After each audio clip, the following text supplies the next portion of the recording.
Okay, working on the USACC Roadrunner kit. Let's see here. I do not have the box handy. No, this whole area has gone through some serious trauma here in the last 24 hours. We were working away on our USAC build, and we were doing some detail painting on this, that, whatever. And then we thought, okay, great, we'll get out some of our panel liner, our little jar of panel liner, the gray stuff. And I put some BBs in those guys, some little bearing size things, and we're giving it a little bit of a shake to stir it up a little bit lazily, not doing anything too vigorously. Look at that. One of the BBs actually broke the glass bottle. I don't know where that chunk of glass is. I'm still looking for it. A couple of friends I told were like, yeah, take off your shoes and walk around. You'll find it instantly. But yeah, so needless to say, this stuff went all over. Let's pan up here. Went all over this. Went all over the deck. Luckily, I didn't have my computer over there. It would have gotten drenched also. And then following the arc, it was all over the floor and, of course, me. So I just now have been able to start getting it off my arm. But I have to laugh at it now. But yesterday, I did fill the swear jar. There's a couple $100 in there now. So that's all money going towards the next swap meet. Anyway, oh, and this stinks to high heaven because it's open. So we're just going to set that aside and try to forget about it. The worst thing about all of that was the small scale group build guy got peppered. So we've been cleaning that up. And of course, the best way to remove panel liner is with more panel liner. So we've been doing the cotton swabs and then gently, attacking it here and there with still a couple of small spots. But that's not what this video is about. This video is supposed to be about the USAC car. We just got our engine out of paint. And that might be a little dark for Hemi Orange. I'm not 100% sure. I like how it looks. I'm sticking with it. It'll probably look good in that black engine bay that we're going to be doing. So there's that. We got that out of paint. Got the air cleaner. That's got a little bit of an orange peel to it. So we'll see if we can't buff that out or something. And then let's see here. Our rear deck lid. Got that primed up and ready to go. We've got our bumpers primed up because those are going to be gloss black also. That's the front bumper, and the rear bumper is over there. And we've been doing a lot of work on the hood. We've been doing a lot of work on the hood. We actually had to add, I don't know if you can see it or not. You might be able to see the contrast in the two colors of white, the two shades of white.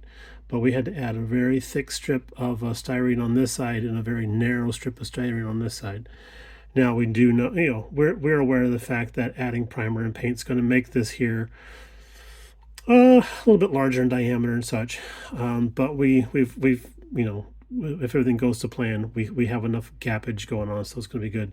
But it was like something you would have lost. I think if this was a 1-to-1 scale gap, you would have lost half a bowling ball through there. So you thought I was going to say marble, but no, bowling ball. So there's that. Let's set that over to the side here. And then here is the dreaded all-in-one rear end with the molded in exhaust and drive shaft and all that jazz. Well, we based it all in flat black, masked off, did the exhaust pipes, masked off again, and then came back and did some gloss aluminum on the mufflers. So those have a little bit of a metallic contrast between the actual exhaust pipes. And we might do a little bit of weathering on that too. Probably won't be using any of this stuff because, yeah, I keep wanting to shake it. But the biggest deal of everything is our car body, which we'll show you here. I'm just going to slap that on there. We had a horrible gap all along the bottom here, around the corners. Did not fit very well at all. We'll see if we can't drill in a little bit. Zoom. There we go. Hopefully that didn't make anybody sick. But yeah, that looks so nice. We have to do a little bit of cleanup right here. But this was, oh, please focus, because that's the prettiest part of the car. I got to do a little bit of sanding right there too. But overall, this guy, that front end is just looking stunning, so much better. And I like the clean look of that. I shared some pictures with Lucas C. and Mark Batson, and I was like, check out how this looks. And then they're like, that looks great. So I was like, cool, I'm on the right path, you know. Yeah, so I've been shopping around photos of this to just about everybody I know, like, look what I did. But yeah, I mean, like, it's the adult equivalent of putting a drawing on the fridge with a magnet. So yeah, we're definitely in a good spot with how this is looking. This area right here was the whole holdup for me on this kit. When I discovered that didn't fit right, it was full stop, you know, brakes on, slide to a stop. So there we go. We got the rest of the car. We just kind of quickly shot the whole thing in primer so we could see how the blending was looking. Let us know we had a couple little areas to address, and we're going to take care of that, and then we'll get back on with the priming and stuff. But I am out of primer now, so I need to go to the store. Oh, poo! I have to go to the store. Yeah, I got the trunk lid. I got the what do you call these things? Hinges? Yes, thank you for yelling at the screen. That helps me out. Thank you. But yeah, they got the hinges all sorted out. So that's that for that. And then the chassis. And I talked about in a previous video creating that little extra bit of tunnel for the chassis pan here, because the interior piece actually ends too short. It's just how it's molded. That's all it is. So we finished that off. I like how that looks. There's a little bit of a seam there, but I'm going to call it good. I'm going to call it good. And oh, I just noticed something.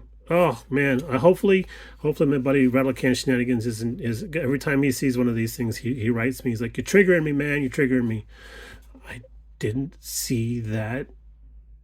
Oh, I have to go take care of that. All right, enough. I probably was so, you know, because I painted this morning, and I was probably so flustered because of that, whatever, you know, this whole deal. I probably forgot that I was supposed to deal with that. So awesome. We're gonna go take care of that. All right, guys. If everything goes to plan, knocking on all the woods, if everything goes to plan, we could actually finish this on the new deadline of March 15th. Which would be really cool, which would mean that my excursion all the way to South Carolina and pushing Mark down when he was filling up his car with gas that one day, that really worked out. So you're all welcome. All right, guys, we'll talk to you a little bit later on, and I'll give you more updates when we get them. Bye now.